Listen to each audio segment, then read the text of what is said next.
Good morning, philosophers. Let's continue with letter 33. You feel that my present letters should be like my earlier ones and have odd sayings of leading Stoics appended to them, but they never busied themselves with philosophical gems. Their whole system is too virile for that. When things stand out and attract attention in a work, you can be sure there is an uneven quality about it. One tree by itself never calls for admiration when the whole forest rises to the same height. Poetry is replete with such things, so is history. So please don't think them peculiar to Epicurus. They are general, and ours more than anyone's, although they received more notice in him because they occur at widely scattered intervals, because they are unlooked for, and because it is rather a surprise to find spirited sayings in a person who, so most people consider, was an advocate of soft living. In my own view, Epicurus was actually, in spite of his long sleeves, a man of spirit as well.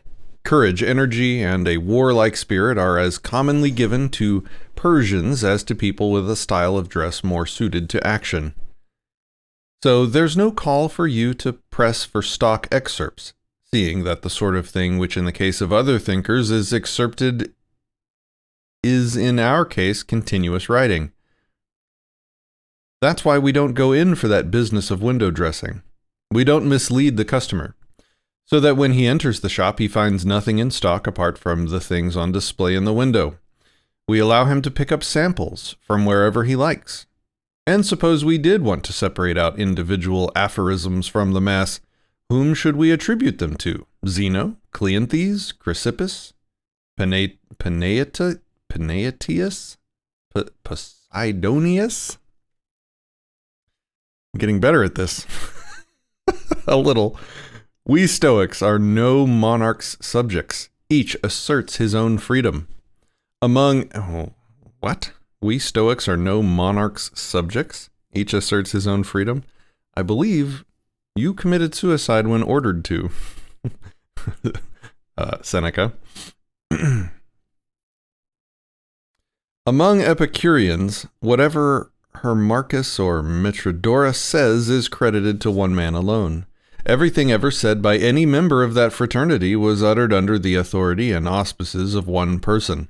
I say again, then, that for us, try as we may, it is impossible to pick out individual items from so vast a stock in which each thing is as good as the next. Quote, "The poor man 'tis that counts his flock." Wherever you look, your eye will light on things that might stand out if everything around them were not of equal standard. So give up this hope of being able to get an idea of the genius of the greatest figures by so cursory an approach. You have to examine and consider it as a whole. There is a sequence about the creative process, and a work of genius is a synthesis of its individual features from which nothing can be subtracted without disaster. I have no objection to your inspecting the components individually, provided you do so without detaching them from the personality they actually belong to. A woman is not beautiful when her ankle or arm wins compliments, but when her total appearance diverts admiration from the individual parts of her body. Still, if you press me, I won't treat you so meanly. Open-handed generosity it shall be. There is a mass of such things, an enormous mass of them, lying all over the place, needing only to be picked up as distinct from gathered up. They come not in dribs and drabs, but in a closely interconnected and continuous stream. I have no doubt, too, they may be very helpful to the uninitiated, and those who are still novices, for individual aphorisms in a small compass, rounded off in units, rather like lines of verse, become fixed more readily in the mind. It is for this reason that we give children proverbs, and what the Greeks call kriē, to learn by heart. A child's mind being able to take these in at a stage when anything more would be beyond its capacity. But, in the case of a grown man who has made incontestable progress, it is disgraceful to go hunting after gems of wisdom and prop himself up with a minute number of the best-known sayings, and be dependent on his memory as well. It is time he was standing on his own feet. He should be delivering himself of such sayings, not memorizing them. It is disgraceful that a man who is old or in sight of old age should have a wisdom deriving solely from his notebook. Zeno said this. And what have you said? Cleanthes said that. Well, what have you said? How much longer are you going to serve under others' orders? Assume authority yourself and utter something that may be handed down to posterity. Produce something from your own resources. This is why I look on people like this as a spineless lot. Or, guess my brain just read spineless. That's not the word that was there. This is why I look on people like this as a spiritless lot. The people who are forever acting as interpreters and never as creators, always lurking in someone else's shadow. They never venture to do for themselves the things they have spent such a long time learning. They exercise their memories on things that are not their own. It is one thing, however, to remember, another to know. To remember is to safeguard something entrusted to your memory, whereas to know, by contrast, is actually to make each item your own, and not to be dependent on some original and be constantly looking to see what the master said. Quote, Zeno said this, Cleanthes said that, end quote. Let's have some difference between you and the books. How much longer are you going to be a pupil? From now on, do some teaching as well. Why, after all, should I listen to what I can read for myself? Quote, the living voice, it may be answered, counts for a great deal. Not when it is just acting in a kind of secretarial capacity, making itself an instrument for what others have to say. A further point, too, is that it's interesting. I'm literally reading in a public performance other people's words and adding commentary and disagreement and thoughts when I have it. It's literally what he's talking about here. That's funny. A further point, too, is that these people who never attain independence follow the views of their predecessors first. In matters in which everyone else without exception, has abandoned the older authority concerned, and secondly, in matters in which investigations are still not complete. But no new findings will ever be made if we rest content with the findings of the past. Besides, a man who follows someone else not only does not find anything he is not even... Besides, a man who follows someone else not only does not find anything, he is not even looking. Quote, but surely you're going to walk in your predecessor's footsteps. Yes, indeed, I shall use the old road, but if I find a shorter and easier one, I shall open it up. The men who pioneered the old routes are leaders, not our masters. Truth lies open to everyone. There has yet to be a monopoly of truth. There has yet to be a monopoly of truth. Well, he should check out Facebook and YouTube now. That's funny. And there is plenty of it left for future generations, too. Letter 38. I'm reading Roman numerals that are getting long pretty well. You are quite right in urging that we should exchange letters oftener. He said oftener. The utmost benefit comes from talk because it steals little by little into the mind. Lectures prepared beforehand and delivered before a listening audience are more resounding, but less intimate.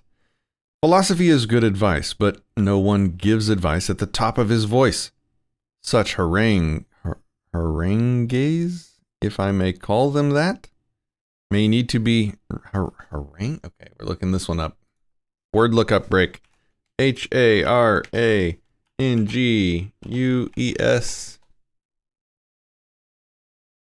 A long, pompous speech, especially one delivered before a gathering. Harangue.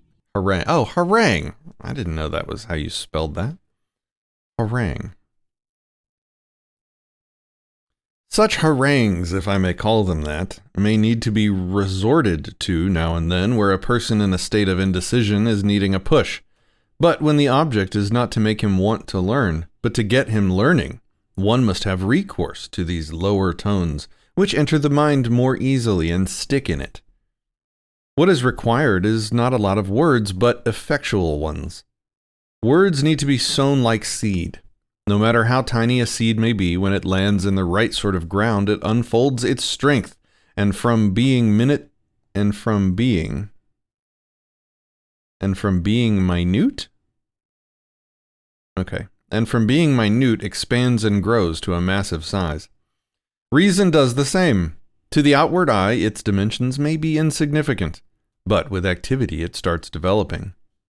Although the words spoken are few, if the mind has taken them in as it should, they gather strength and shoot upwards. Yes, precepts have the same features as seeds.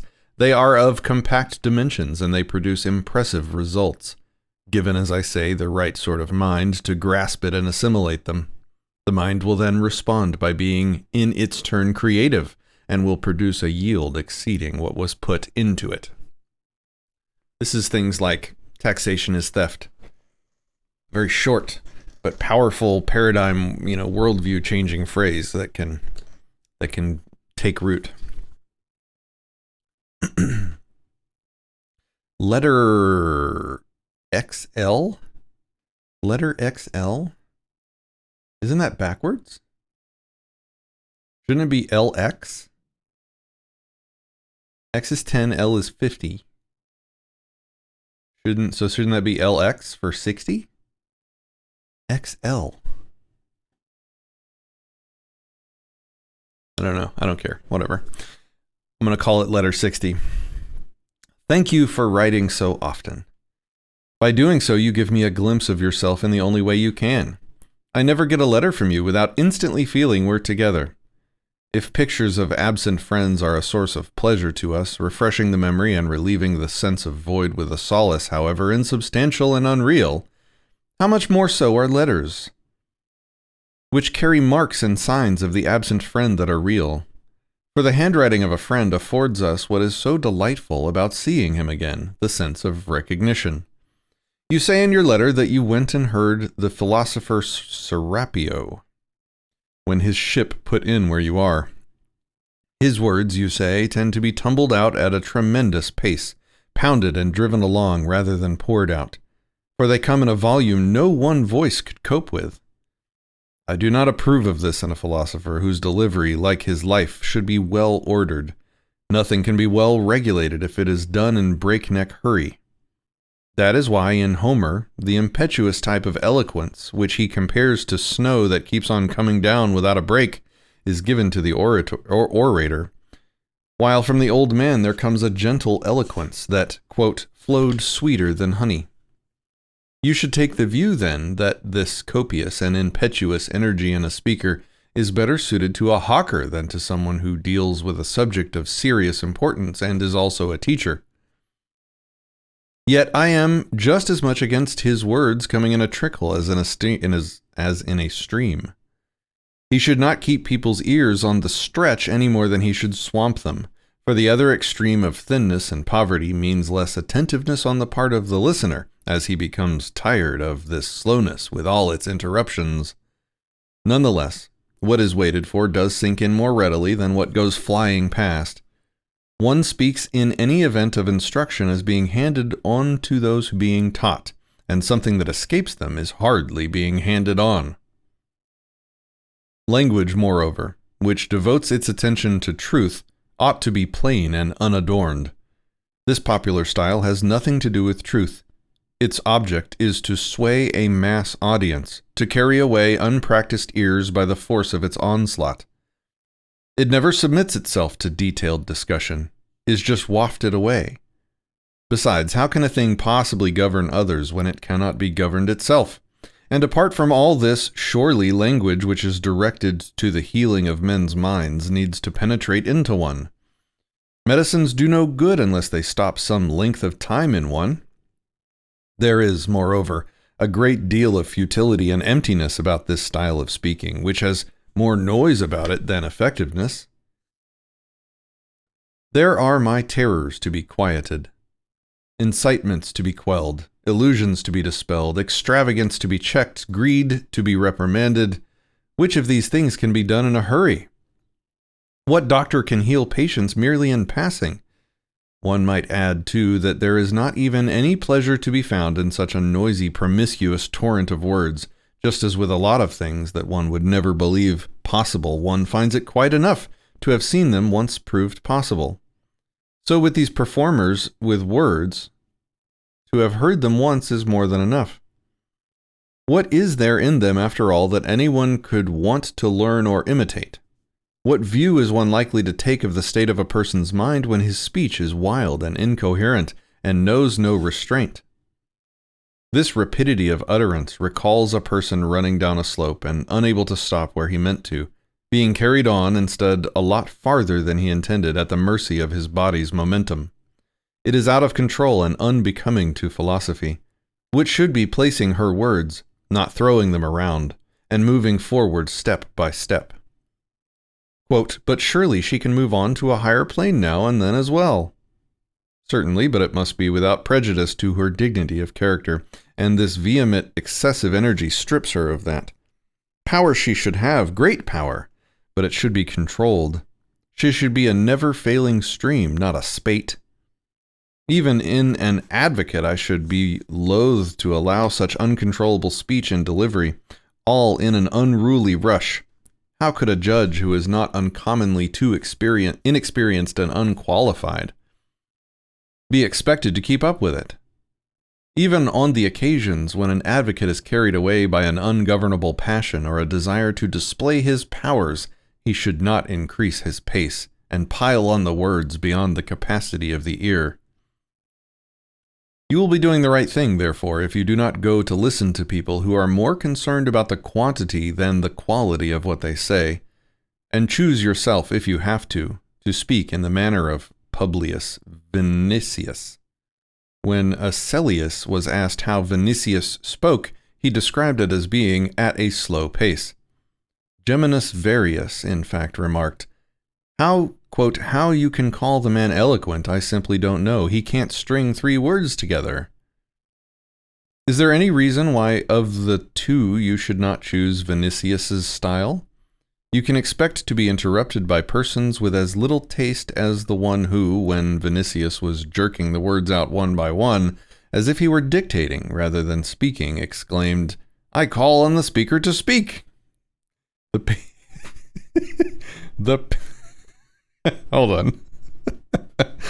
You can expect to be interrupted by persons with as little taste as the one who, when Vinicius was jerking the words out one by one, as if he were dictating rather than speaking, exclaimed, I call on the speaker to speak. The pace of Quintus Haterius, a celebrated speaker of his day, is something I should have a sensible man keep well clear of. With him there was never a hesitation or a pause, only one start and one stop. But I also think that certain styles are suitable in a greater or lesser degree to different nationalities. In a Greek one will tolerate this lack of discipline, while we have acquired the habit of punctuating what we say in writing as well as speech. Our own Cicero, too, from whom Roman oratory really sprang, was a steady goer. Roman discourse is more given to self-examination, appraising itself and inviting appraisal. Fabianus, who added outstanding oratory to those more important distinctions of his way of life and his learning, would discuss a subject with dispatch rather than with haste. You might describe his oratory as not being rapid but fluent. This I am ready to see in a philosopher, but I do not insist on it. His delivery is not to be halting, but I should rather have the words issued forth than flowing forth. And a further reason I have for warning you against that disease is the fact that you can only acquire it successfully if you cease to feel any sense of shame. You really need to give the skin of your face a good rub and then not listen to yourself. You really need to give the skin of your face a good rub and then not listen to yourself. For that unguarded pace will give rise to a lot of expressions of which you would otherwise be critical. You cannot, I repeat, successfully acquire it and preserve your modesty at the same time. One needs, moreover, constant daily practice for it. It requires a switch of attention, too, from subject matter to words. And even if it does transpire that the words come readily to the tongue and are capable of reeling off it without any effort on your part, they will still need to be regulated.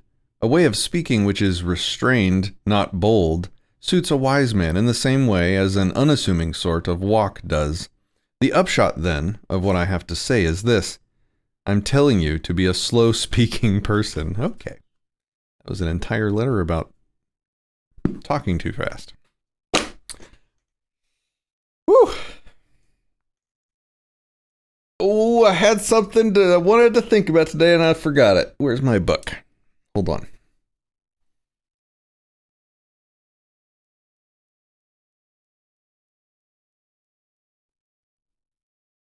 Oh, I lost it.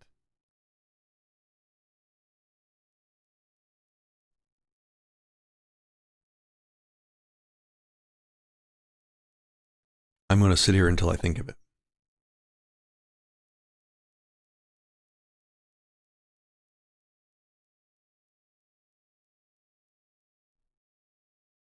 Yeah, I'm really going to sit here until I think of it.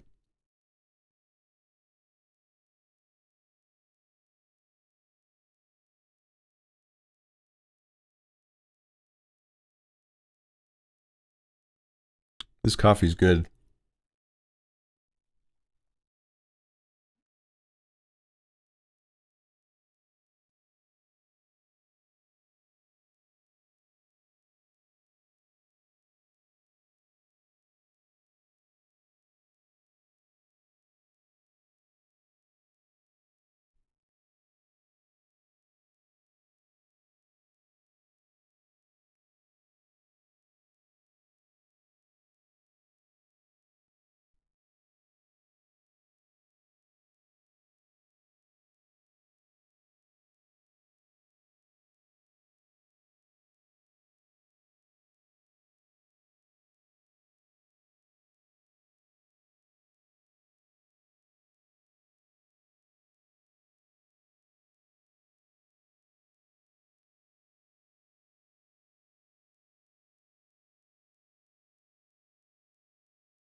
My brain wanted to figure out why the Roman numerals were backwards.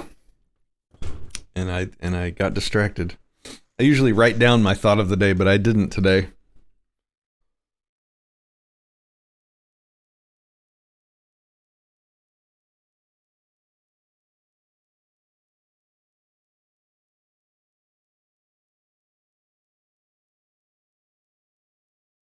Oh, I remember now. So it was raining yesterday, and my daughter asked for Daddy Dagny time. This is something either of my kids can ask for when they want to do something and have some have some like exclusive time with me. And what that means is like it's not as a family, it's just they want to do something specifically with me. And so and usually I let them pick like what they're interested in doing because they're still kids and they're not really able to make themselves interested in things that I'm interested in as much. It kind of, they're still young enough that it goes one direction towards them. And anyway, so it was raining and my daughter asked for Daddy Dagny time and wanted to go outside and walk in the rain barefooted. Boy, did I not want to do that. It was muggy and humid outside and I didn't want to get wet. I was nice and warm and dry. And so I was just feeling really grumpy about it. But, I pushed through that and realized that I can choose how I feel about things. And I realized that my precious daughter asked to spend time with me.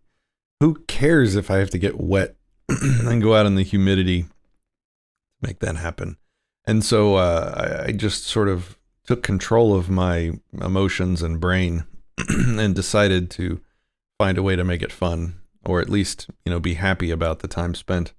So we went outside, and as we were walking in the, through the puddles of water as it was raining with our umbrellas and we were barefoot, it just suddenly came to me that we could turn it into a game of hunting the puddles and smashing them by stomping on them. And so we walked around we ended up walking around the entire neighborhood and assassinated all of the puddles by stomping in them. And I took some pictures of us and some video, and it turned into something that I'm going to enjoy remembering for many years to come. And we had a blast just walking around in the rain, smashing puddles. We had smashes and super smashes and super duper smashes, and some of the puddles we snuck up on and surprise smashed.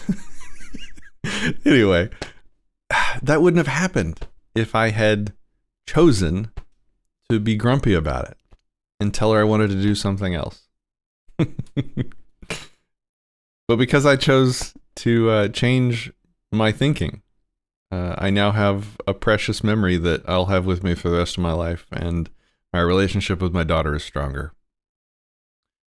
So it's no small thing. It's no small, inconsequential, niddling piece of advice to say, hey, you're in charge of your emotions. No. Like, there is immense life-changing power in that piece of advice. You are in control of how you feel. You choose how you feel. Other people don't make you feel certain ways. You choose how you feel, moment to moment, with everything. And that's not a small piece of advice. That is, in a lot of cases, the difference between a permanent happiness and a tragic, depressed, pathetic life. It's huge. So don't underestimate that. All right, guys. Have a great day. Told you I was going to sit there till I remembered.